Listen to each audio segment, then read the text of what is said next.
الحمد لله نحمده ونستعينه ونستغفره ونعوذ بالله من شرور أنفسنا ومن سيئات أعمالنا من يهده الله فلا مضل له ومن يضلل فلا هادي له أشهد أن لا إله إلا الله وحده لا شريك له وأشهد أن محمدا عبده ورسوله قال الله تعالى في كتابه الكريم يا أيها الذين آمنوا اتقوا الله حق تقاته ولا تموتن إلا وأنتم مسلمون أما بعد Ikhwatal iman, a'azakumullah wa iyyakum. Pada malam hari ini tema kita adalah tentang istiqomah di jalan yang hak, dari kesibukan mencari dunia dan yang lainnya. Memang yang namanya istiqomah itu tidak mudah. Mengapa demikian? Yang pertama karena syaitan dan bala tentaranya itu iblis bersumpah untuk menggoda manusia, di mana iblis bersumpah dan mengatakan fabima aghwaytani la aq'udanna lahum siratal mustaqim, karena engkau telah menyesatkan diriku ya Allah, aku akan halangi hamba-hambamu dari jalan yang lurus. Iblis dan bala tentaranya terus menggoda, tak pernah henti-hentinya, tak pernah lelah-lelahnya. Berbagai macam trik dan tata cara mereka gunakan untuk menggoda manusia. Yang kedua, karena manusia mempunyai hawa nafsu dan syahwat. Dan syahwat itu lebih disukai oleh manusia daripada ketaatan. Ketaatan tidak disukai oleh hawa nafsu. Ketaatan tidak disukai oleh syahwat. Oleh karena itu Rasulullah SAW bersabda, "Huffatil jannatu bil makarih."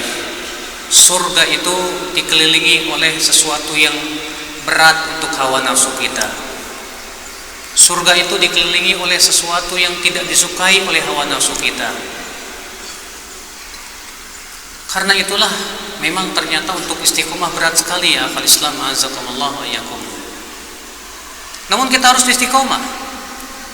Sebab kalau kita tidak istiqomah, kita akan dilemparkan ke dalam neraka jahanam. Itu kita tidak mau. Kita harus istiqomah, Pak. Karena itu adalah tujuan hidup kita. Kita ingin masuk surga. Tujuan kita yang paling agung adalah surga, surga. Tidak ada yang lain. Tapi subhanallah, ternyata untuk masuk surga butuh kepada kekuatan jiwa ya. Hanya jiwa-jiwa pejuang yang ingin berjuang untuk merebut surga dengan cara melawan hawa nafsu yang akan meraih surga insyaallah ta'ala. Lalu bagaimana kita supaya istiqomah dalam kehidupan dunia ini ya? Para ulama sudah menyebutkan tentang hal itu ya. Pertama, akhi, istiqomah adalah merupakan perbuatan yang agung di mata Allah. Allah berfirman, "Innal ladzina qalu rabbuna Allah tsumma istaqamu tatanazzalu 'alaihimul malaikatu alla takhafu wa la tahzanu." Sesungguhnya orang-orang yang berkata, "Rabb kami Allah," kemudian istiqomah, maka akan turun kepada mereka para malaikat di saat ia meninggal dunia sambil berkata, "Jangan kamu merasa takut, jangan kamu bersedih hati. Wa absyiru bil jannati allati kuntum tu'adun." Bergembiralah dengan surga yang telah dijanjikan kepada kamu. Ikhwata Islam, azakumullah wa iyyakum. Yang menjadi pertanyaan adalah bagaimana kita istiqomah? Ini sebuah pertanyaan yang sangat agung sekali. Apa itu yang pertama? Kata para ulama, agar kita istiqomah, ikhlasul amali lillah, mengikhlaskan amal karena Allah. Orang yang ikhlas adalah orang-orang yang tidak bisa digoda oleh iblis. Ketika iblis berkata apa? Ya, bahwa aku akan menyesatkan hamba-hambamu ya Allah. Lalu iblis memberikan pengecualian. Apa kata iblis? Illa ibadaka minhumul mukhlasin, kecuali hamba-hambamu yang diikhlaskan. Itu yang aku tidak bisa goda ya Allah. Orang yang tidak ikhlas, dia tidak akan bisa istiqomah. Ada orang menuntut ilmu, ternyata menuntut ilmu tujuannya dunia. Ketika Allah tidak berikan apa yang dia inginkan, segera dia akan berhenti dari menuntut ilmu. Ada orang beramal ibadah, ternyata yang diharapkan adalah pujian manusia. Tapi ketika manusia tidak memujinya, dia tidak akan bisa istiqomah. Hanya orang-orang yang orang-orang yang ikhlas, insyaallah Pak, orang-orang yang diberikan oleh Allah kekuatan untuk istiqomah. Tapi ikhlas itu tidak mudah. Ikhlas itu sesuatu yang tidak mudah. Makanya Sufyan bin Masruq ya, bin Sa'id bin Masruq Ats-Tsauri berkata, "Ma'alajtu syai'an ashadda minan niyyah." Tidaklah aku meluruskan sesuatu yang lebih berat daripada meluruskan niat. Untuk ikhlas berat. Terkadang di tengah jalan selalu ada keinginan-keinginan dipuji manusia. Terkadang di tengah jalan selalu ada keinginan-keinginan dunia dari amalan soleh kita. Padahal Allah mengatakan apa? Man kana yuridul hayatad dunya wa zinataha. Siapa yang menginginkan kehidupan dunia dan perhiasannya, nuwaffi ilaihim a'malahum fiha wa hum fiha la yubkhasun. Maka kami akan berikan kepada dia apa yang dia inginkan dari amalannya tersebut tanpa dikurangi sedikit pun juga. Ulaika alladzina laisa lahum fil akhirati illa an-nar, kata Allah. Mereka itu dalam kehidupan akhirat nanti tidak akan mendapatkan apapun kecuali api neraka. Wa habita ma sana'u fiha wa batilun ma kanu ya'malun. Batal apa yang mereka amalkan, sia-sia apa yang mereka lakukan. Insyaallah. Lalu bagaimana supaya kita bisa ikhlas? Agar kita bisa ikhlas, yang harus kita lakukan yang pertama, sebelum beramal kita muhasabah. Tanya, saya sholat karena siapa? Saya datang menuntut ilmu ini untuk apa? Tanya apa? Tanya. Sebelum kita melakukan amalan saleh, ketika kita mau sedekah, tanya, sudahkah saya ikhlas dalam sedekah saya? Ataukah saya masih ada mengharapkan kehidupan dunia atau pujian manusia? Kalau ternyata masih ada ingin dipuji manusia, hentikan dulu. Perbaiki dulu niat kita, Pak. Sampai kemudian ikhlas. Ini di awal amal, sebelum beramal, ya, hendaknya kita bertanya kepada diri kita dulu. Ketika kita sedang beramal, Al-Imam Ibnu Qudamah berkata, gunakan muraqabah. Apa itu muraqabah? Yaitu mengawasi hati kita, Pak. Awasi terus, karena hati kita ini bagaikan partner bisnis yang sewaktu-waktu dia bisa berkhianat terhadap kita. Ikhwata Islam, azakumullah wa iyyakum. Ini yang pertama, agar kita bisa istiqomah. Yang kedua, agar kita bisa istiqomah apa? Ittiba'ur Rasul sallallahu alaihi wasallam. Yaitu menapaki jejak kaki Rasulullah sallallahu alaihi wasallam. Kalau ada orang ikhlas tapi tidak mengikuti sunnah Rasul, ini disebut istiqomah tidak, Pak? Tidak. Kata para ulama, disebut seseorang itu istiqomah apabila dia ikhlas dan sesuai dengan contoh Rasul sallallahu alaihi wasallam. Adapun kalau dia tidak sesuai dengan contoh Rasul, bagaimana akan disebut istiqomah?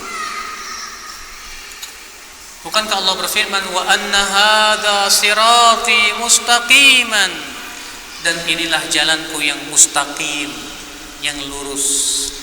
Itu jalannya Rasulullah sallallahu alaihi wasallam. Ittiba'ur Rasul adalah merupakan tanda cinta seorang hamba kepada Allah. Allah berfirman dalam surat Ali Imran ayat 31 apa? Qul in kuntum tuhibbunallah fattabi'uni yuhibbukumullah wa yaghfir lakum dzunubakum. Katakan, jika kalian mencintai Allah, maka ikuti aku, yaitu Rasulullah. Kata Imam Ibnu Katsir, hadi ayatul imtihan. Ini ayat ujian bagi setiap yang mengaku-ngaku cinta Allah. Bahwa siapa saja yang mengaku mencintai Allah, maka dia harus mengikuti Rasulullah sallallahu alaihi wasallam. Baru benar cintanya, ya akhi, azakumullah ya. Maka ittiba'ur Rasul sallallahu alaihi wasallam ini merupakan syarat terpenting, akhi, bagi orang yang ingin istiqamah dalam kehidupannya. Ya Allah. Kemudian yang ketiga, apa jalan kita untuk istiqamah, ya akhi? Yaitu berusahalah, akhi, kita selalu menuntut ilmu Allah. Jangan berhenti dari duduk di majelis taklim, akhi. Kita selalu menuntut ilmu, menuntut ilmu, menuntut ilmu. Ilmu Allah banyak sekali.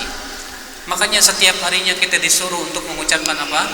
Ihdinas siratal mustaqim. Artinya apa? Hah? Tunjuki aku ke jalan yang lurus. Mengapa? Setiap hari kita diperintahkan untuk minta petunjuk, minta hidayah, kurang lebih 17 kali lebih. Kata Al-Imam Ibnu Qayyim rahimahullah, li'anna hidayatallahi wasi'atun, karena hidayah Allah luas sekali, banyak sekali. Ya tidak? Iya, Pak. Ilmu Allah sangat luas. Maka kewajiban kita untuk terus menuntut ilmu, menuntut ilmu, menuntut ilmu. Kata Rasulullah, man salaka tariqan yaltamisu fihi ilman sahalallahu lahu bihi tariqan ilal jannah. Siapa yang berjalan meniti, siapa yang meniti jalan untuk menuntut ilmu, maka Allah mudahkan jalannya kemana? Ke surga. Insyaallah. Antum, kita semua ingin tidak dimudahkan jalannya ke surga? Kalau kita ingin, semua kita ingin jalan kita ke surga dimudahkan, hendaknya kita menuntut ilmu Allah Subhanahu wa taala. Kalau antum mau pergi kemana, ke Berau, tapi nggak tahu jalannya, kira-kira nyampe nggak, Pak? Nggak tahu jalan, nggak mau nanya orang, nggak mau lihat peta, pokoknya saya mau pergi aja. Sulit, Pak. Kenapa? Karena kita tidak tahu jalannya. Tapi kalau kita tahu jalannya, mudah kita akan sampai ke sana. Demikian pula, kalau kita ingin pergi ke surga, harus tahu jalannya. Kalau kita tidak tahu jalannya, kita akan masuk ke neraka barangkali, ya akal Islam. Maka dari itu Rasulullah SAW menganjurkan kita menuntut ilmu. Al-Quran menganjurkan kita untuk menuntut ilmu Allah Subhanahu wa ta'ala. Allah berfirman apa? Wa qur rabbi zidni ilma. Katakan, ya Rabb, tambahkan kepadaku ilmu. Kata Al-Hafidz Ibnu Hajar apa? Hadil ayah fiha dalalatun wadihatun ala fadlil ilmi. Ayat ini menunjukkan dengan tegas akan keutamaan ilmu. Kenapa? Li'anna Allah ya'muru nabiyahu bi an yazidahu ilman. Karena Allah memerintahkan Rasulullah agar Rasulullah minta kepada Allah ditambahkan ilmu, bukan ditambahkan harta. Berarti ilmu lebih baik daripada harta, ya akal Islam, azakumullah ya. Menuntut ilmu, Pak. Bapak kalau ingin berhasil di dunia dengan ilmu, Pak. Bapak kalau ingin berhasil sukses dalam bisnis dengan ilmu, Pak. Bapak kalau ingin mau bikin kue yang enak dengan ilmu, Pak. Bapak mau bikin jembatan yang kuat dengan ilmu, Pak. Bapak ingin membuat sebuah rumah yang indah dengan ilmu. Semuanya dengan ilmu. Apalagi kita mau masuk surga, maka harus dengan ilmu, ya akhal Islam, azakumullah. Maka kita berusaha, ya akhi, semangat dan semangat menuntut ilmu, menggali ilmu, masya Allah. Ikhwata Islam, azakumullah wa iyyakum. Makanya kata Rasulullah SAW bersabda apa? Man yuridillahu bihi khairan yufaqihu fiddin. Siapa yang Allah inginkan kebaikan kepadanya, Allah jadikan ia faqih dalam agama. Berarti orang yang tidak diinginkan kebaikan oleh Allah, dia tidak akan peduli sama agamanya. Dia tidak mau peduli menuntut ilmu Allah Subhanahu wa taala. Maka ini yang ketiga, Pak, jalan untuk istiqomah, Pak. Apa itu? Menuntut ilmu. Seseorang semakin jauh dari majelis ta'lim, dari menuntut ilmu, setan akan semakin mudah untuk menggoda dia. Makanya kata Imam Az-Zuhri, satu orang alim lebih berat bagi setan daripada 1000 orang ahli ibadah tapi tidak berilmu. Kenapa? Karena orang yang berilmu tahu ini halal, ini haram, ini jalan setan, ini bukan, ini jalan menuju surga, ini jalan ke neraka. Sedangkan ahli ibadah yang tidak punya ilmu, nggak tahu mana ibadah yang sesuai dengan sunnah Rasul, mana yang tidak, mana yang termasuk talbis iblis, mana yang tidak. Makanya akal Islam penting sekali menuntut ilmu Allah Subhanahu wa taala. Orang yang ingin istiqomah menuntut ilmu.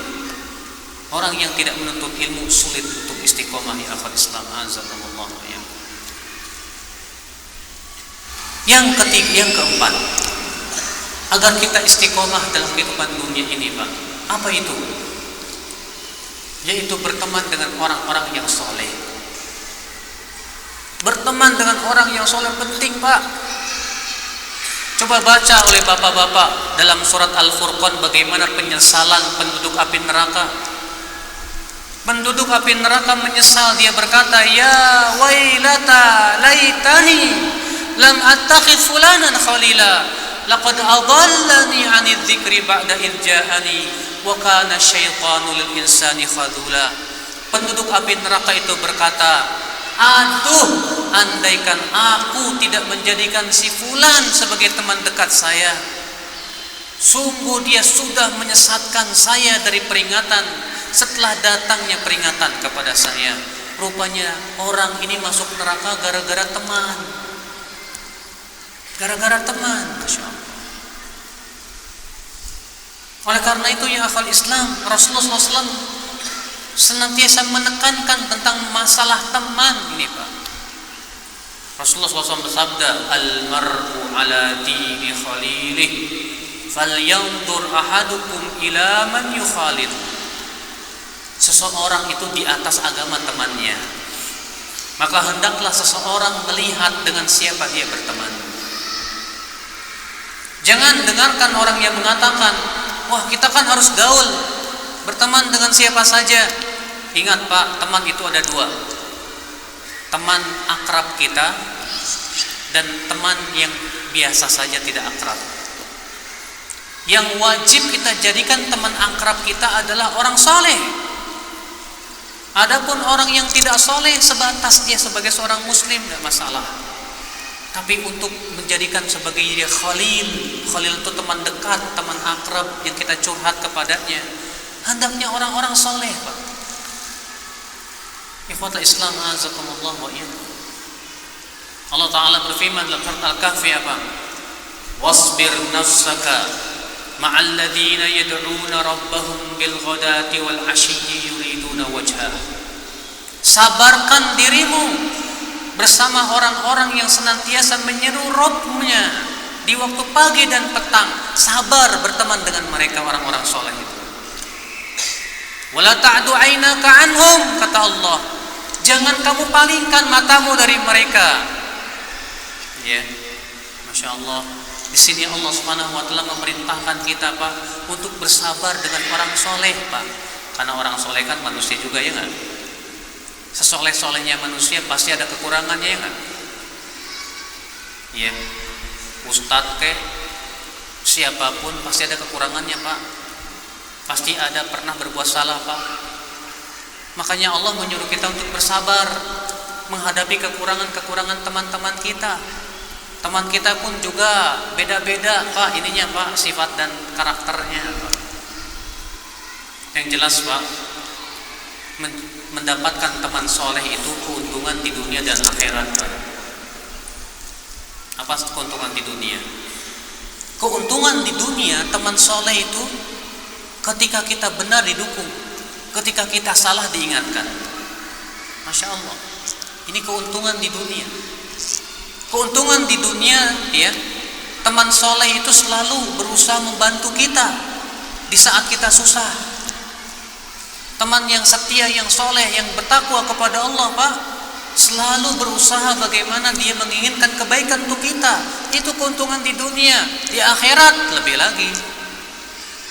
Suka dalam riwayat Imam Bukhari, Pak, bahwa nanti kaum mukminin setelah melewati jembatan Sirat yang terbentang di atas api neraka, ya, mereka berhasil melewati jembatan Sirat. Kemudian mereka menghadap kepada Allah. Lalu mereka berkata, "Ya Rabb, ikhwanuna alladzina kanu yusalluna ma'ana wa yasumuna ma'ana hum finnar." Ya Rabb, teman-teman kami yang dahulu mereka sholat bersama kami, berpuasa bersama kami, kenapa engkau masukkan mereka ke dalam api neraka? Kata Rasulullah, "Fama asyaddu mujadalatan lillah illal mu'minun." Di hari itu tidak ada yang paling keras, ya, jidalnya, debatnya dengan Allah kecuali kaum mukminin. Mereka terus berkata, "Ya Allah, mereka teman-teman kami yang dahulu sholat bersama kami, mereka berpuasa bersama kami, kenapa engkau masukkan ke neraka?" Lalu Allah pun berfirman, "Silahkan kalian keluarkan dari orang-orang yang kalian kenal yang mengucapkan la ilaha illallah. Keluarkan mereka dari api neraka." Maka kaum mukminin pun langsung diambilnya teman-teman mereka yang di dalam api neraka itu, yang mengucapkan la ilaha illallah. Bayangkan, Pak, itu teman-teman soleh, Pak. Makanya Al-Hasan Al-Basri berkata apa? Ya, "Aktsiru min suhbatis salihin." Perbanyaklah teman-teman yang saleh. Beliau berkata juga, "Wahai teman-temanku, kalau nanti di hari kiamat kalian tidak mendapatkan aku di surga, ya, maka cari aku di neraka. Ya, barangkali syafaat kalian bermanfaat untuk diriku." Na'am akhal Islam, azakumullah, ya. Makanya mempunyai teman soleh itu keuntungan luar biasa. Jangan kita berkata seperti yang dikatakan oleh orang-orang awam, gaul. Kita katakan, maksud antum gaul apa ya? Kalau gaul maksudnya kita bermasyarakat, ya bagus. Gaul maksudnya kita bergaul dengan manusia untuk kebaikan, silakan, Pak. Tapi kalau bergaul artinya kita mengikuti kemauan mereka, mereka tersesat, kita ikut sesat. Mereka berbuat maksiat, kita ikut berbuat maksiat. Ini dilarang dalam Islam, ikhwata Islam, azakumullah. Makanya kata Ibnu Mas'ud apa? La takunu imma'atan. Jangan kalian imma'ah. Apa itu Ibnu Mas'ud? Imma'ah. Kata Ibnu Mas'ud, "In ahsanan nas ahsantu, wa in asa'u asa'tu." Kalau orang berbuat baik, aku ikut berbuat baik. Kalau orang berbuat buruk, aku ikut berbuat buruk. Jangan seperti itu, kata Ibnu Mas'ud radhiyallahu anhu. Ikhwatul Islam, azakumullah wa iyyakum. Ini yang keempat, Pak, yaitu agar kita istiqomah, apa? Carilah teman-teman yang soleh, apalagi teman hidup, ya. Antum yang masih jomblo, yang masih belum menikah, ya, jangan yang antum lihat itu kecantikan aja, jangan. lihat agamanya, lihat akhlaknya. Kata Rasulullah, "Fadfar bidzatid din taribat yadak." Cari oleh kamu yang punya agama dan akhlak, kamu beruntung nanti. Ya. Tapi kalau dapat dua-duanya, cantik juga, akhlak juga, agama juga, masya Allah. Ikhwata Islam, azakumullah wa iyyakum. Jadi ini yang keempat agar kita istiqomah. Apa itu? Teman-teman yang saleh. Yang kelima, agar kita bisa istiqomah apa? Beramal saleh. Di sana ada amalan-amalan yang insya Allah Pak membantu kita untuk istiqomah Pak. Apa amalan-amalan yang bisa membantu istiqomah Pak? Yang pertama, menjaga sholat berjamaah di masjid Pak. Iya. Dalilnya mana Ustaz? Saya akan sebutkan dalilnya. Hadisnya sahih dari Imam Ahmad dalam musnadnya. Bahwasanya Rasulullah SAW bermimpi. Kata Rasulullah SAW, "Ra'aitul bari Rabbi al-barihata." Tadi malam aku mimpi melihat Allah, bertemu dengan Allah. Fi ahsani suratin, dalam bentuk yang sangat indah sekali, kata Rasulullah SAW. Kemudian Allah berfirman kepadaku, "Ya Muhammad, atadri fima yahtasimu fihi al-mala'ul a'la?" Tahukah kamu hai Muhammad apa yang sedang diperbincangkan oleh malaikat yang ada di langit? Aku berkata, tidak tahu ya Allah. Kata Rasulullah, "Fawadha yadahu ala baina mankibai." Maka Allah pun meletakkan tangannya di antara dua pundakku. Hatta wajadtu burdaha baina thadiyai, sehingga aku pun merasakan dinginnya di antara dua dadaku. Fa'alimtu ma fis sama'i wal ard. Aku pun mengetahui apa yang terjadi di langit sana dan di bumi. Kemudian Allah berfirman kepadaku, "Atadri fima yahtasimu fihi al-mala'ul a'la?" Tahukah kamu apa yang sedang diperbincangkan oleh malaikat yang ada di langit sana? Kata Rasulullah, "Aku tahu ya Allah. Fil kafarati wad darajat." Tentang amalan yang menggugurkan dosa dan amalan yang mengangkat derajat. Kemudian Rasulullah SAW menjelaskan apa amalan yang menggugurkan dosa. Fa ammal kafarat famashul aqdami ilal jama'at wa intidharus salawati ba'da salawat wa isbabul wudu'i indal makruhat. Perhatikan Pak. Adapun yang menggugurkan dosa, kata Rasulullah, yang pertama adalah berjalan menuju masjid, sholat berjamaah. Yang kedua, menunggu satu sholat sampai sholat berikutnya di masjid. Yang ketiga, menyempurnakan wudu di saat-saat sulit. Kemudian Allah Ta'ala berfirman begini, "Shadaqta ya Muhammad." Kamu benar sekali hai Muhammad. Faman fa'ala dzalik, siapa yang bisa melakukan ini, menjaganya, asya bi khairin wa mata bi khairin, ia akan hidup dalam keadaan baik dan ia pun akan meninggal dalam keadaan baik. Wa kana min khati'atihi kayaumi waladatu ummuh, kata Rasulullah, dan ia akan bersih dari dosanya seperti dilahirkan oleh ibunya kembali. Masya Allah Pak.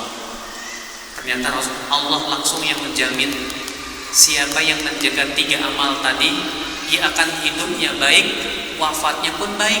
Apa 3 itu? Yang pertama, berjalan menuju masjid untuk sholat berjamaah.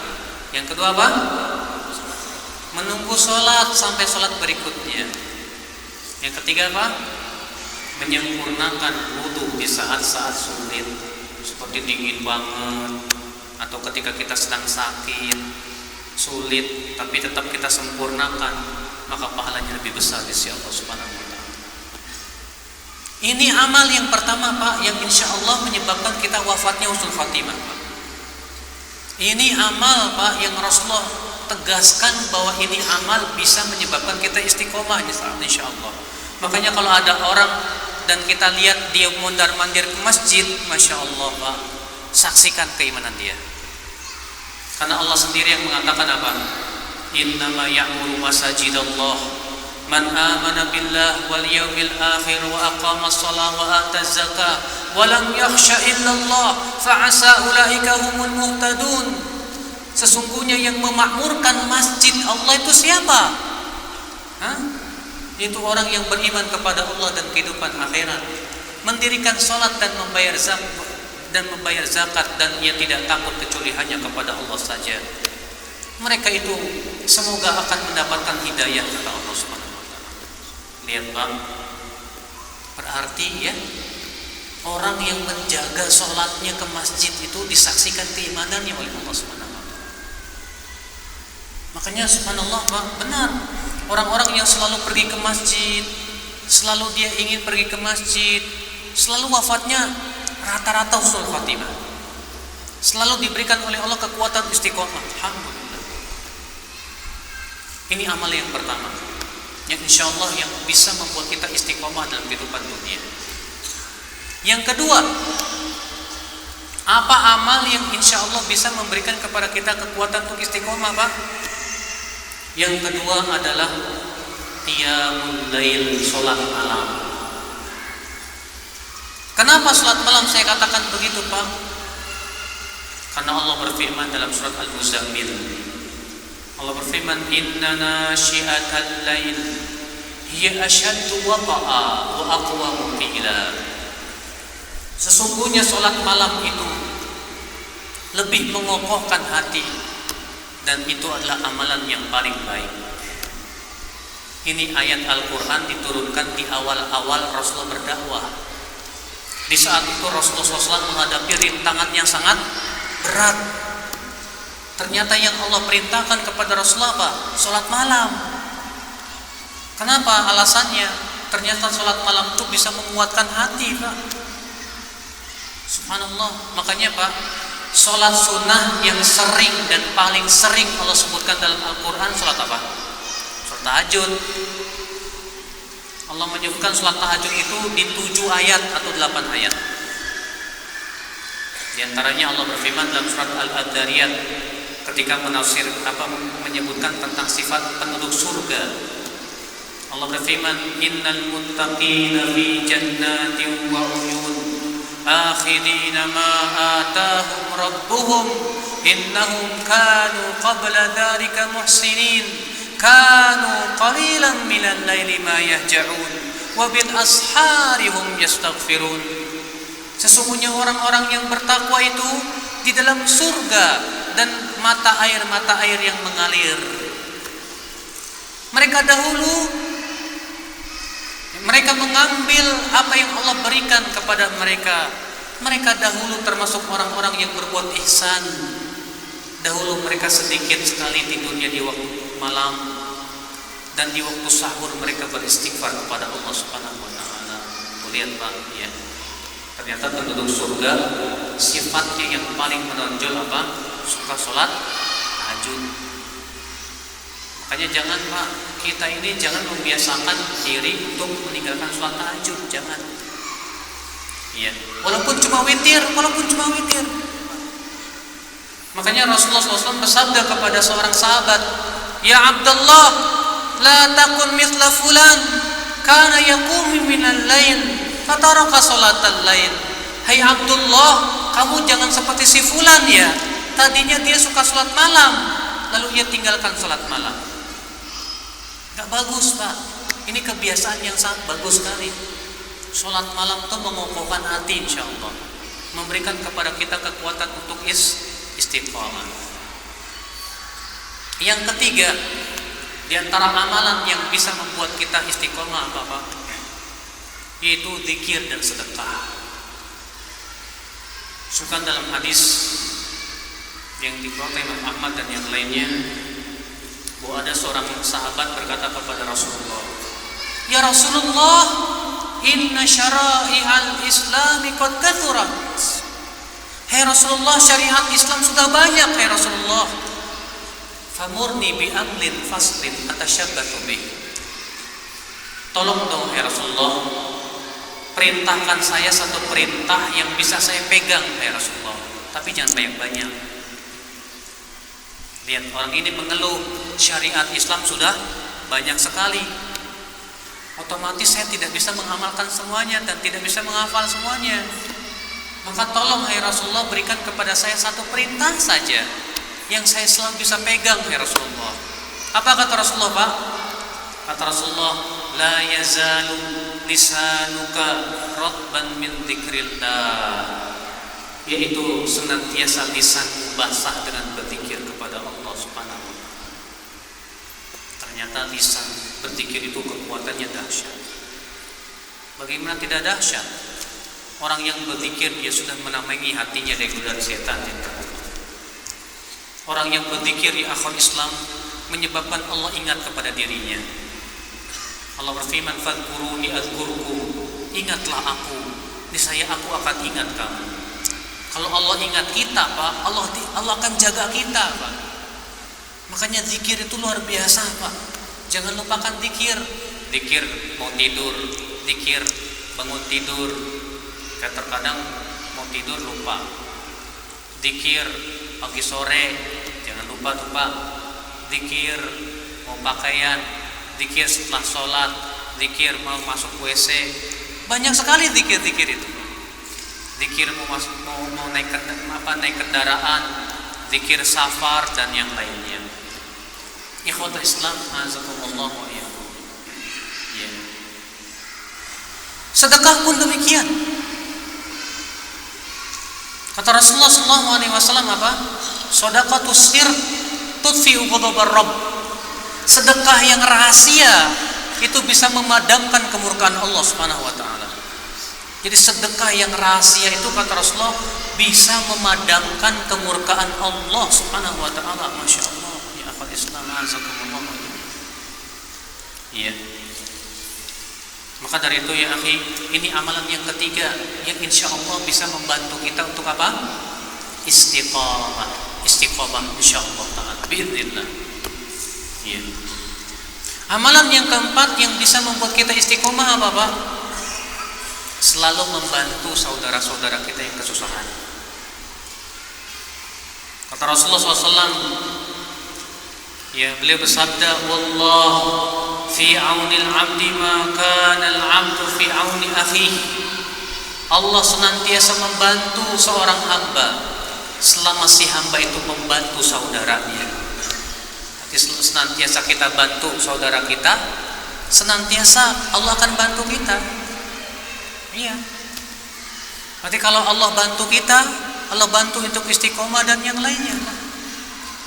Nah ini akhwat Islam, jazakumullah khairan. Kemudian kita lanjutkan lagi. Di antara sebab istiqomah, Pak, yang keberapa sekarang? Hah? Yang kelima ya? Hah? Yang pertama kan ikhlas. Kemudian mutabaah. Yang ketiga untuk ilmu. Yang keempat berteman dengan orang yang soleh. Yang kelima beramal soleh. Sekarang yang keenam. Yang keenam tinggalkan maksiat, jauhi maksiat. Kenapa? Karena maksiat itu melemahkan iman. Maksiat bisa melemahkan hati. Orang semakin banyak berbuat maksiat, hatinya semakin lemah, imannya semakin lemah, dan untuk berbuat ketaatan semakin berat. Maka tinggalkan maksiat. Rasulullah SAW sabda, ihfadillah yahfadka. Jagalah Allah, niscaya Allah akan jaga kamu. Kata Ibnu Rajab apa? Jagalah Allah artinya jaga perintah Allah, jaga larangan Allah, jaga batasan-batasan Allah, niscaya Allah akan jaga kamu. Maksudnya apa? Allah akan jaga kamu pada badanmu, pada hartamu, pada keluargamu. Allah pun akan jaga kamu di saat kamu sakaratul maut dari godaan syaitan yang terkutuk. Dan Allah akan jaga agamamu. Masya Allah. Berarti ya akal Islam, meninggalkan maksiat itu dahsyat Pak, memberikan kekuatan untuk istiqomah Pak. Tapi kalau kita selalu jatuh kepada maksiat, bagaimana kita akan istiqomah ya akal Islam? Azakumullah ya. Ya. Kemudian yang keberapa? Yang keberapa? Yang ketujuh. Di antara sebab yang menyebabkan kita istiqomah ya akal Islam, taubat dan istighfar. Ya. Bertaubat dan beristighfar. Rasulullah SAW menganjurkan kita untuk banyak beristighfar dan bertaubat. Beliau bersabda, ya ayyuhan nas, tubu ilallahi wastaghfiruh. Hai manusia, bertaubatlah kalian kepada Allah dan istighfarlah kepada Allah, karena aku setiap harinya bertaubat dan beristighfar 100 kali. Bayangkan berapa kali antum istighfar Pak dalam sehari? Rasulullah SAW istighfar dan taubat seharinya 100 kali Pak. Makanya kan kita dianjurkan ya, setiap pagi mengucapkan apa? Astagfirullah wa atubu ilaih 100 kali. Dalam riwayat Tabrani Rasulullah SAW bersabda, tuba liman wajada fi sahifati istighfaran katsira. Berbahagialah orang yang mendapatkan dalam kitab catatan amalnya itu istighfar yang banyak. Berbahagialah dia, kata Rasulullah SAW. Maka ya akal Islam, azakumullah, istighfar Pak memberikan kepada kita kekuatan Pak. Bahkan orang yang banyak istighfar itu Pak, bukan hanya diberikan kekuatan istiqomah loh Pak, diberikan keluasan rezeki Pak. Allah berfirman dalam surat Nuh itu, faqultu astaghfiru rabbakum innahu kana ghaffara yursilis samaa'a 'alaikum midrara wa yumdidukum bi amwalin wa banin wa yaj'al lakum jannatin wa yaj'al lakum anhara. Maka aku berkata kepada kaumku, hai kaumku, istighfarlah kalian kepada Allah. Niscaya Allah akan kirimkan hujan yang lebat kepada kalian. Allah akan berikan kepada kalian harta dan anak-anak, dan Allah akan jadikan untuk kalian kebun-kebun dan sungai-sungai yang mengalir. Coba ya, ternyata istighfar itu bisa membuka pintu-pintu apa? Rezeki Pak. Makanya banyak-banyak istighfar kepada Allah Subhanahu wa taala. Ya. Kemudian yang ke-8, sebab kita istiqomah dalam kehidupan dunia, ikhwatul Islam azakumullah wa iyyakum, yaitu di akhir Islam membaca perjalanan orang-orang yang saleh, biografi mereka, bagaimana mereka yang wafat di atas iman dan Islam, bagaimana para ulama dalam kehidupan mereka, supaya kita bisa mencontoh mereka. Coba baca Bapak bagaimana kehidupan Imam Syafi'i yang luar biasa. Coba baca oleh Bapak bagaimana biografi Imam Bukhari rahimahullah. Coba baca oleh Bapak bagaimana biografi Abu Bakar, Umar, Utsman, Ali. Mereka orang-orang yang luar biasa. Itu bisa memberikan semangat, kata para ulama, kekuatan untuk istiqomah di jalan Allah Subhanahu wa taala. Baiklah, saya tidak akan berpanjang-panjang karena di waktu malam pasti semakin malam antum semakin ngantuk. Jadi kita buka tanya jawab saja. Silakan, ada yang mau bertanya?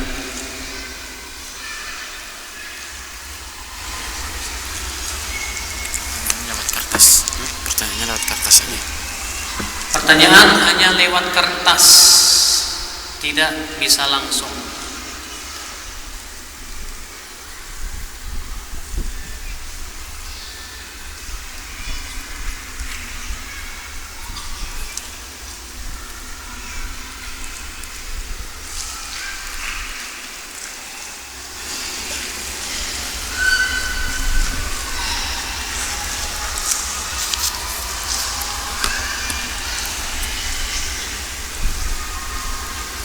Bagaimana kiat menghadapi orang yang mencela kita hanya karena kita berjenggot dan celananya cungkring?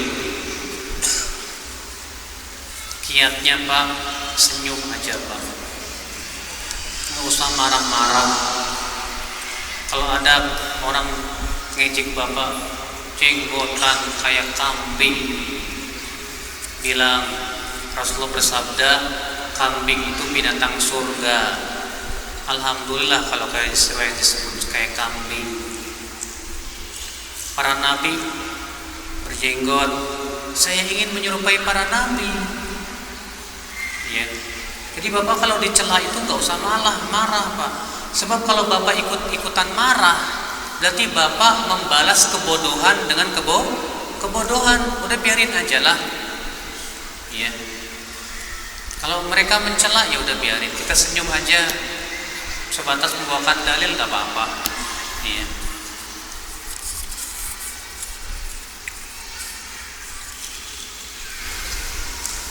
Teman soleh, apakah istri termasuk yang bisa memberi syafaat kelak di hari akhirat?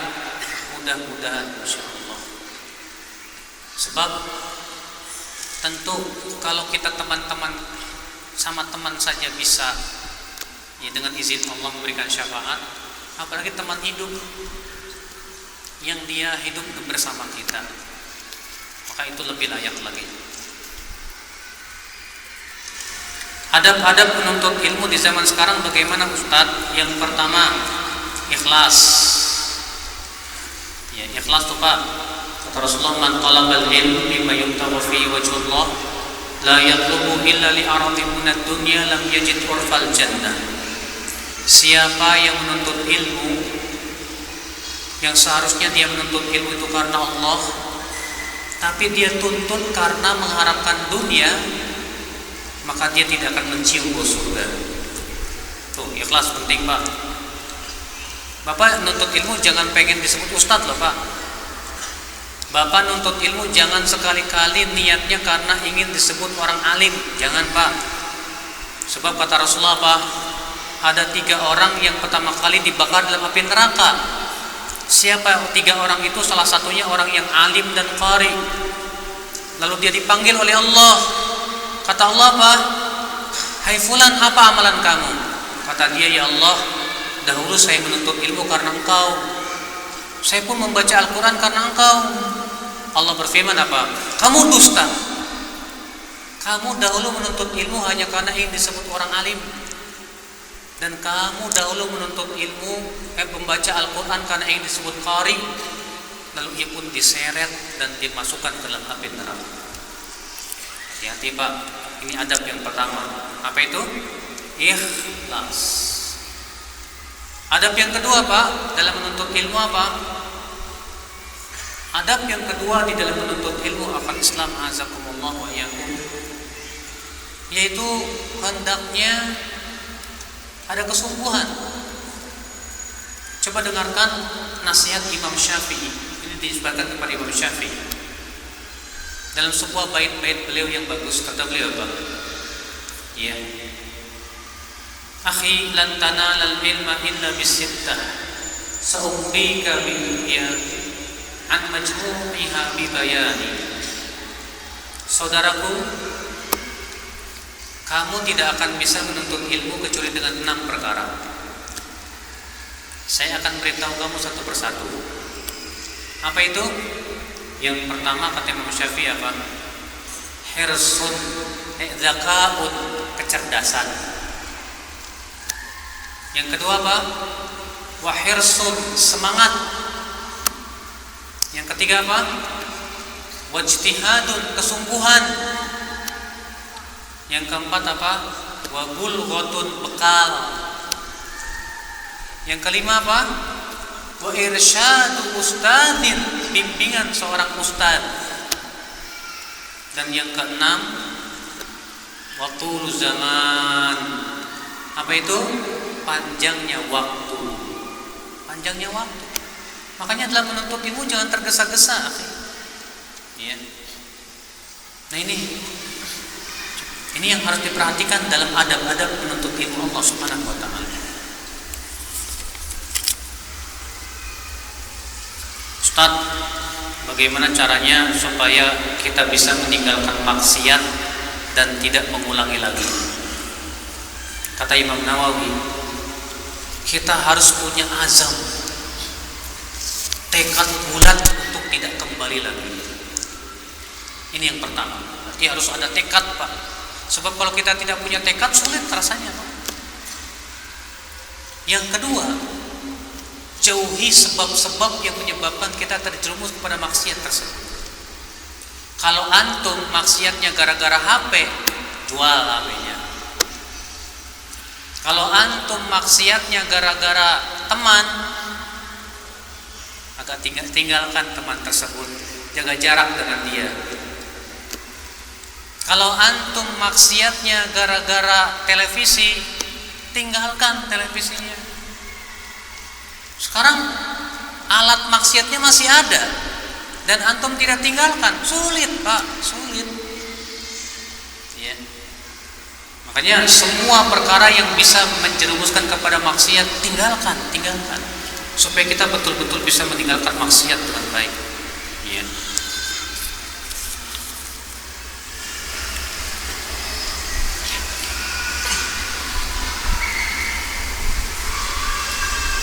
Ustaz, di tempat saya sering melihat orang yang mengenal sunnah, tapi tatapan matanya itu kurang bersahabat sama orang lain yang tidak mengenal sunnah. Itu gimana ya? Ya itulah Pak, fenomena, Pak. Ya, terkadang karena kita merasa sudah Masya Allah sunnah, pas ngelihat orang yang gak sunnah, tatapannya beda gitu, Pak. Sinis dan yang lainnya. Jangan, Pak. Jangan perlihatkan tatapan yang tidak baik. Perlihatkan tatapan kasih sayang, Pak. Iya. Perlihatkan senyum. Makanya kata Rasulullah, "At-tabassum fi wajhi akhika shadaqah." Tersenyum di wajah saudaramu apa? Hah? Sedekah. Kita tahu tuh hadis, tapi buat senyum mahal banget tuh, Pak. Apa susahnya kita mengatakan Assalamualaikum akhi, gimana kabarnya? Sehat? Ya. Assalamualaikum, Pak, senyum. Orang dengan senyuman saja udah seneng, Pak. Ini enggak senyum, yang ada cemberut lagi, Pak. Apa seperti itu akhlak yang diajarkan oleh Rasul? Tidak, Pak, tidak. Tidak sesuai dengan akhlak Rasul SAW. Rasulullah SAW itu kalau bertemu dengan para sahabat, beliau bertemu dengan wajah yang apa?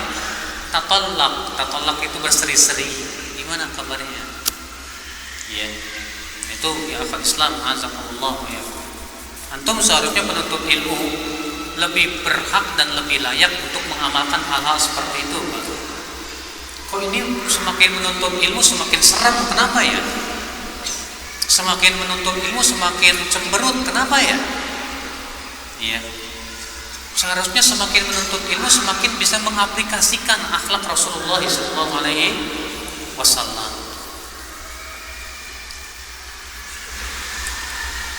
Ustaz, saya sering lupa bagaimana kiat menuntut ilmu agar lebih mudah difahami.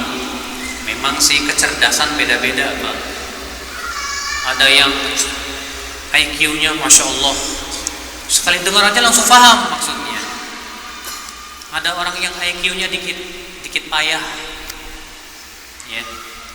Mendengar sekali kurang paham, 2 kali masih kurang paham juga, baru yang keempat kali baru paham. Oh, ada juga yang IQ-nya jongkok, Pak. Ya. Pas mendengar seminggu kemudian baru paham. Ya.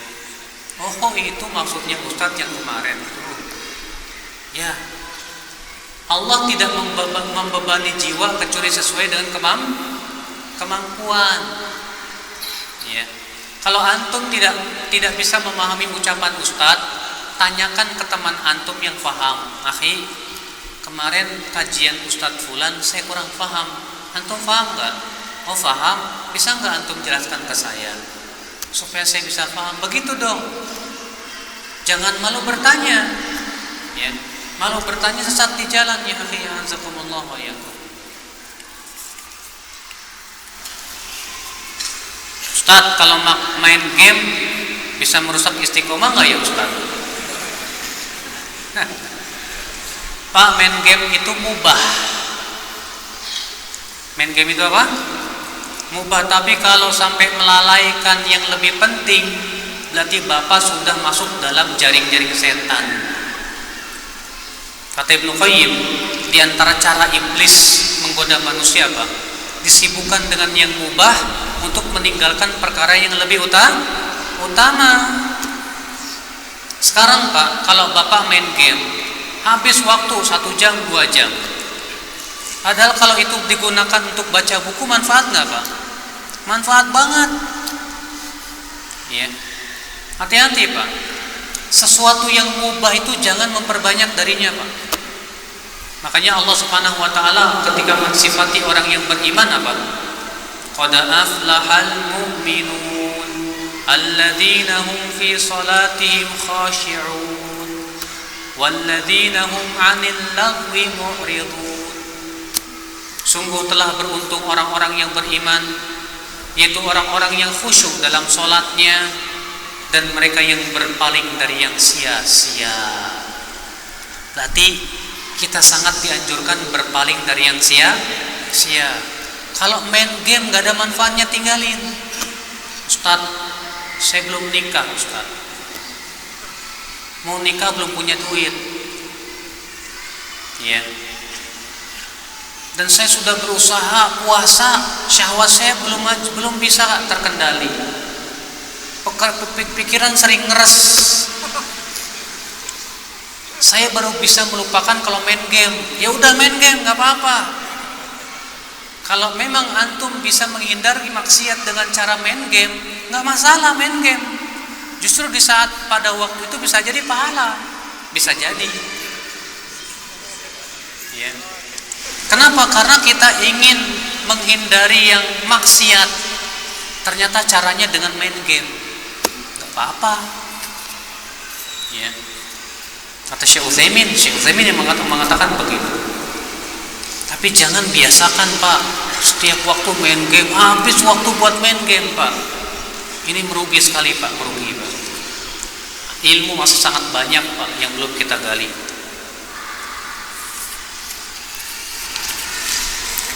Ustaz, anak usia 29 tahun tapi masih jomblo. Orang tua ingin minta yang satu ras, ya, satu ras Toyota dong, ras ya, Toyota ras. Gimana dong Ustaz? Anak sedih jomblo terus. Sian. 29 tahun buat kencing doang, Pak. Antum bilang ke orang tua, Bu, kan dalam Islam gak harus satu ras. Sekarang kamu cari satu ras susah sekali, gimana? Sementara fitnah di mana-mana, Ibu. Iya. Maka kalau saya menikah dengan orang Indonesia ya nggak apa-apa lah. Kalau saya suka cantik dan yang lainnya, tolonglah izinkan, Bu. Kalaupun Ibu tidak mengizinkan, tolong dong carikan yang satu ras. Iya. Karena saya sudah berumur, udah 39 tahun begini, udah bujangan lapuk. Ya. Maka dari itu antum harus berusaha merayu orang tua. Ini zaman fitnah, akhi.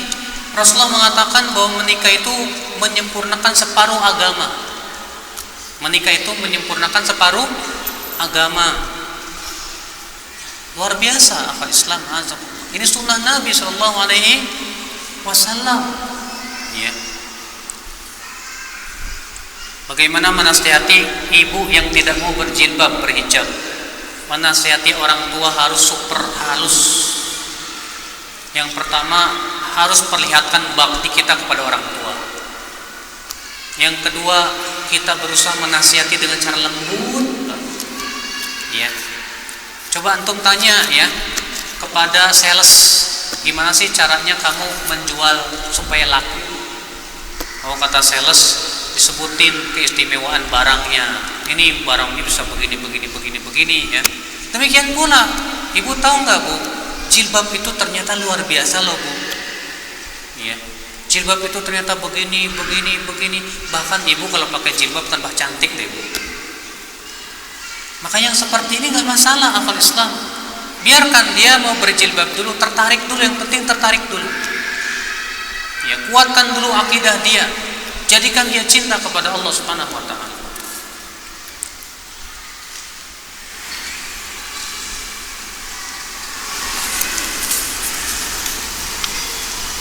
Terkadang ketika kita sedang beribadah terlintas pikiran riya atau tidak ikhlas. Terus kita istighfar. Yang seperti ini bagaimana? Yang seperti ini kata para ulama tidak mempengaruhi apa-apa. Bahkan ia termasuk firman Allah, fa amma man khafa maqama rabbih wa nahan nafsa 'anil hawa fa innal jannata hiyal ma'wa. Adapun orang yang takut kepada Allah dan berusaha menahan hawa nafsunya, maka surga sebagai tempat tinggal untuknya. Ya.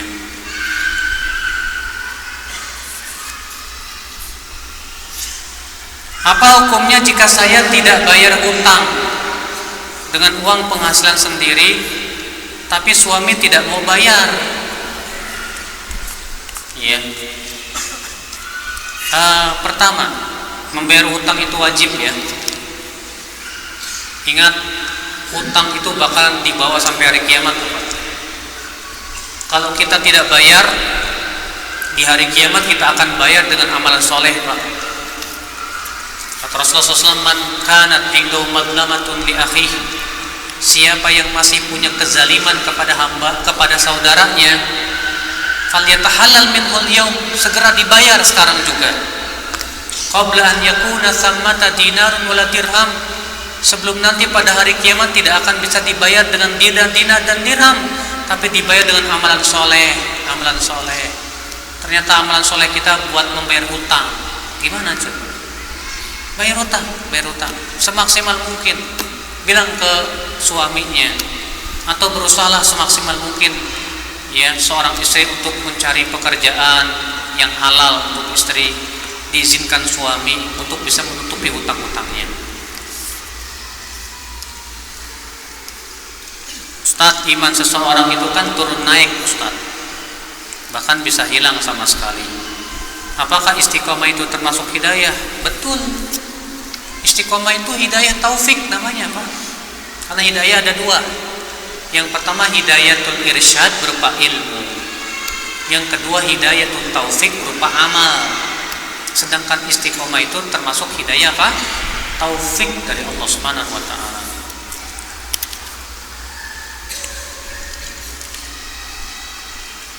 Apa ada bagaimana menasihati istri yang selalu pakai parfum kalau keluar rumah?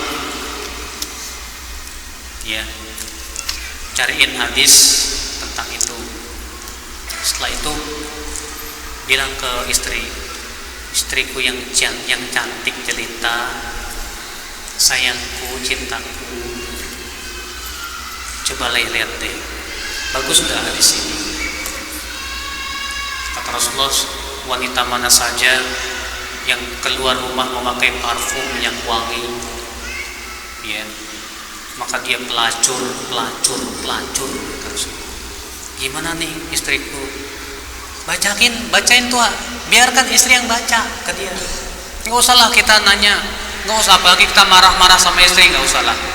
Ya, tulis hadisnya, kemudian perlihatkan ke istri, baca deh istriku, kira-kira hadisnya gimana, supaya dia berpikir, ya. Bagaimana cara meninggalkan teman yang berbuat maksiat dan cara membawanya ke majelis taklim? Kita tetap, Pak, berakhlak mulia kepada dia. Kalau dia mengajak berbuat maksiat, kita katakan, maaf, saya tidak ingin berbuat maksiat kepada Allah. Kemudian cobalah kita berikan nasihat yang baik sedikit-sedikit, ya. Ingatkan tentang tujuan hidupnya di dunia untuk apa, ingatkan siapa Tuhannya, supaya dia mau ingat kepada Allah Subhanahu wa taala. Apa doanya supaya bisa istiqomah? Rasulullah SAW berdoa apa? Ya muqallibal qulub, tsabbit qalbi ala dinik. Wahai yang membolak-balikan hati, kuatkan hatiku di atas agama. Tuh doanya Pak. Ya. Orang yang belum punya anak bisa mengamalkan zikir dan istighfar enggak? Ya jelaslah, bisa semua orang. Bahkan yang belum nikah pun bisa, Pak. Cuma zikir dan istighfar doang kok. Ya. Bahkan nenek-nenek pun juga bisa, Pak. Ada seorang nenek-nenek berkata kepada Rasulullah, "Ya Rasulullah, aku sudah tua dan aku tidak bisa melakukan apa-apa kecuali dengan duduk. Tolong dong ajarkan aku, ya Rasulullah, suatu amalan yang bisa aku lakukan sambil duduk." Kata Rasulullah apa? Baca subhanallah 100 kali, alhamdulillah 100 kali, Allahu akbar 100 kali, la ilaha illallah 100 kali. Kalau kamu baca subhanallah 100 kali, kata Rasulullah, itu lebih baik daripada kamu mempersiapkan 100 ekor kuda perang. Iya. Harusnya saya kurang ingat, tapi demikian Rasul menganjurkan kepada sahabat-sahabiat itu, dan hadisnya sahih dari Imam Al-Hakim dalam Mustadraknya.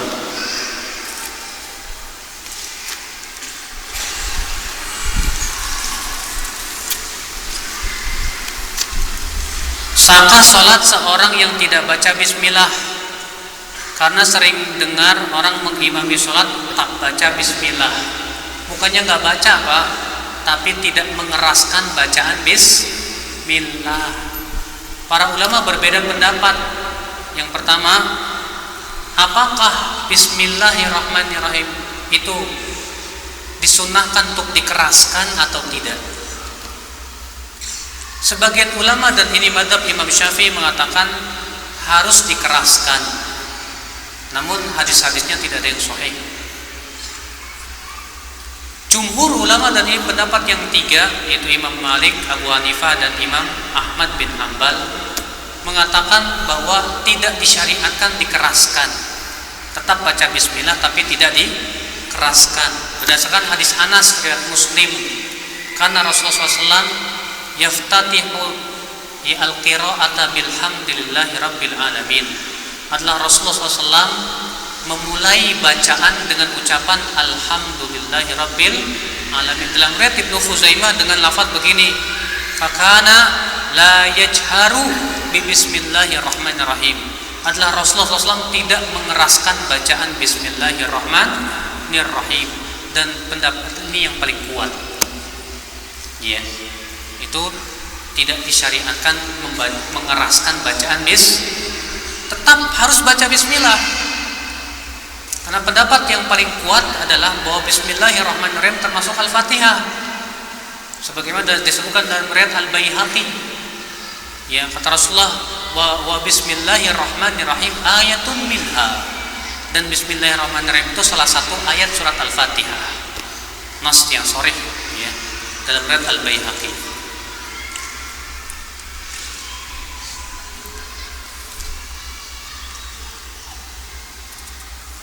Bagaimana mengatasi iman yang sedang futur sementara kita ingin istiqomah? Kalau kita lagi futur, jangan dibiarkan, Pak, dilawan. Caranya bagaimana? Kita minta nasihat kepada teman kita yang soleh, kepada ustadz. Lawan malasnya, tetap paksakan diri untuk menuntut ilmu, paksakan diri untuk beramal soleh. Insya Allah kalau kita perjuangkan dan berjihad, itu akan naik lagi, Pak, insya Allah. Iya.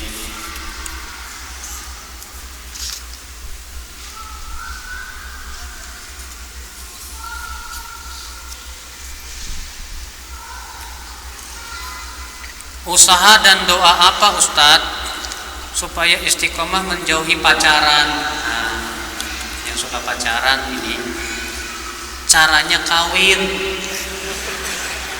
Iya dong. Bilang ke perempuannya, kamu saya lamar aja ya, daripada kita pacaran terus dosa. Saya dapat hadisnya, dalilnya dari Al-Quran dan hadis nih, gimana nih? Gak boleh pacaran, ternyata haram. Gimana Neng kalau kita kawin aja yuk? Ya. Oh, si akhwatnya bilang nggak mau, kita pengen pacaran. Wah, kalau begitu sih saya berhenti aja deh pacarannya. Ya. Kita harus lebih takut kepada Allah, Pak, daripada takut kehilangan si Neng. Ya. Daripada takut kehilangan perempuan itu. Tegaskan begitu. Saya nggak mau pacaran, akhi. Saya ingin segera kita menikah aja lah, daripada pacaran, fitnah terus, dosa terus. Ya, Masya Allah. Bagaimana menghindari rasa malas menuntut ilmu? Pertama, malas jangan diikuti, harus dilawan. Yang kedua, baca sejarah para ulama terdahulu, bagaimana mereka semangat dalam menuntut ilmu. Ada Pak buku yang bagus Pak, 128 cara agar menuntut ilmu kembali semangat. Itu bukunya bagus deh, Bapak beli itu. Ya. 122 kalau salah ya. Saya seorang mahasiswa. Bagaimana caranya agar saya bisa menghindari atau memperkecil maksiat? Karena saya sering berinteraksi dengan teman wanita di kelas atau bercampur baur. Saya sulit untuk meninggalkan penyebab ini. Pindah sekolah. Iya, gimana lagi? Kalau antum nggak bisa, pindah ke sekolah yang Masya Allah bisa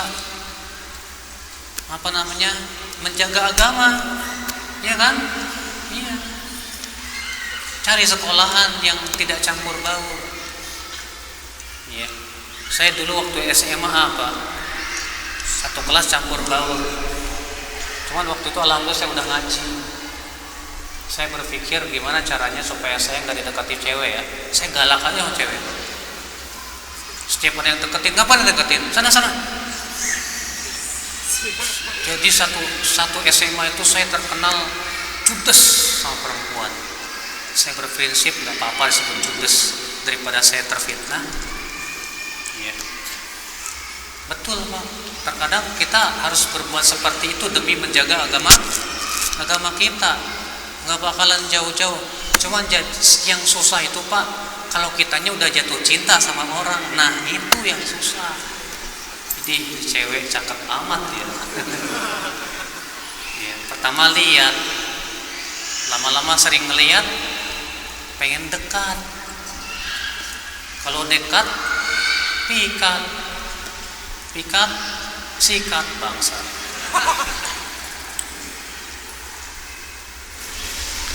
Iya Pak, kalau memang tidak bisa ya, berusahalah menjaga agama itu lebih baik.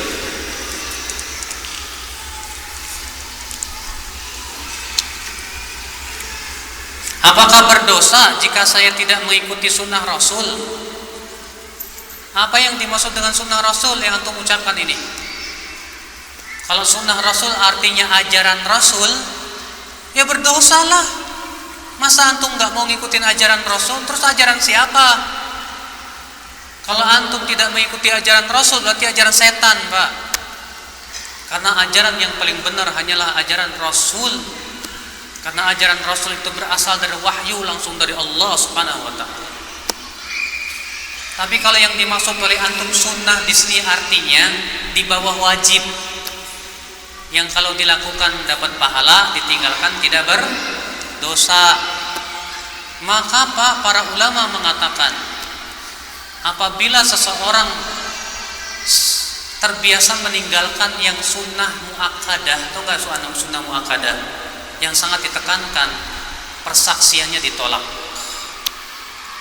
Dan madhab Imam Syafi'i, madhab Imam Maliki dan Imam Abu Hanifah, bahwa orang yang suka meninggalkan sholat sunnah atau amalan sunnah yang sifatnya muakkadah, itu persaksiannya ditolak. Bahkan Ibnu Hajar mengatakan bahwa diperbolehkan mengingkari orang yang meninggalkan sunnah yang sangat ditekankan. Sebagaimana Rasulullah SAW pernah sedang khutbah Jumat, tiba-tiba ada orang masuk masjid, langsung duduk. Apa kata Rasulullah? Kamu sudah sholat belum? Belum ya Rasulullah. Bangun, sholat 2 rakaat dan percepat. Padahal sholat sunnah tahiyat masjid. Dan sholat tahiyat masjid itu sholat sunnah yang sangat ditekankan. Ternyata Rasulullah menegur orang itu. Iya. Makanya kalau antum bilang, apa saya berdosa jika saya tidak mengikuti sunnah Rasul? Kalau yang dimaksud dengan sunnah di situ tadi, artinya kayak sholat sunnah, puasa sunnah, ya antum nggak berdosa, tapi tercela, Pak. Iya. Tapi kalau yang dimaksud sunnah di sini ajaran Rasul, nah terus antum ngikutin ajaran siapa? Iya. Bagaimana supaya sholat kita khusyuk? Kata Ibnu Qayyim, kunci khusyuk dalam sholat itu dalam takbiratul ihram. Allahu Akbar, artinya Allah yang paling besar. Siapa yang Allah itu besar di hatinya, dia pasti khusyuk. Tapi siapa yang Allah tidak besar di hatinya, dia tidak akan bisa khusyuk. Iya.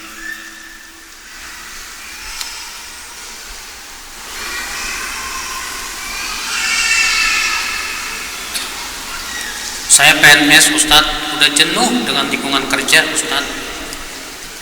Iya. Saya mengundurkan diri, tapi prosedurnya berbelit-belit dan sulit. Boleh nggak saya mengundurin diri secara paksa aja, kabur ke tempat kerja, mencari ketenangan hati? Kira-kira antum ditangkap nggak? Ya gara-gara itu antum ditangkap, dimasukin ke penjara, mau nggak? Tapi kalau nggak ada konsekuensi apa-apa, udah cuma dicuekin aja atau di blacklist atau yang lainnya, ya udah terserah antum, silahkan. Ya, masalahnya itu bakalan menimbulkan mudarat apa tidak? Kalau harta kita tercampur antara halal dan haram, bagaimana? Perkirakan berapa yang halal, berapa yang haram. Setelah diperkirakan, yang haramnya dikeluarkan, Pak. Bagikan ke fakir miskin atau untuk keperluan yang bersifat umum. Ya, tapi tidak berpahala.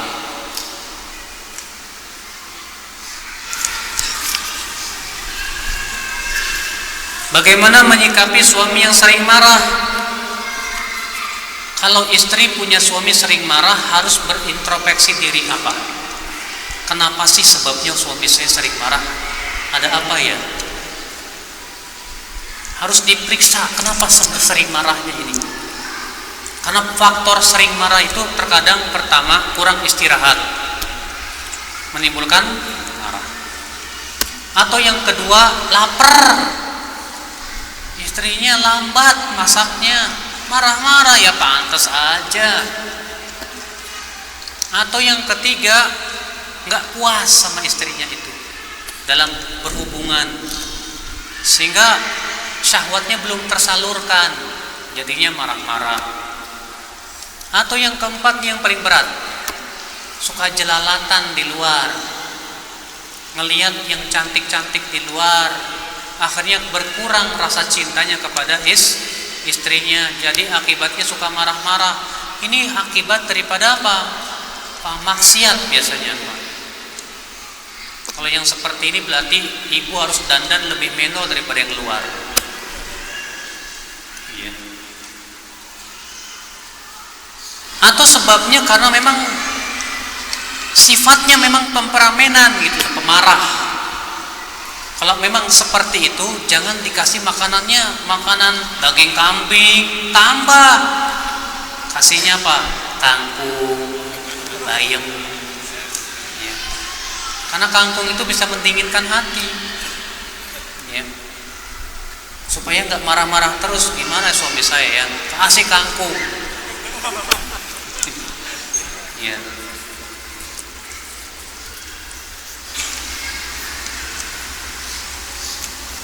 Suami istri sudah bercerai, apa masih bisa berhubungan? Ini talak berapa? Kalau sudah talak bain, kubro, berhubungannya untuk apa?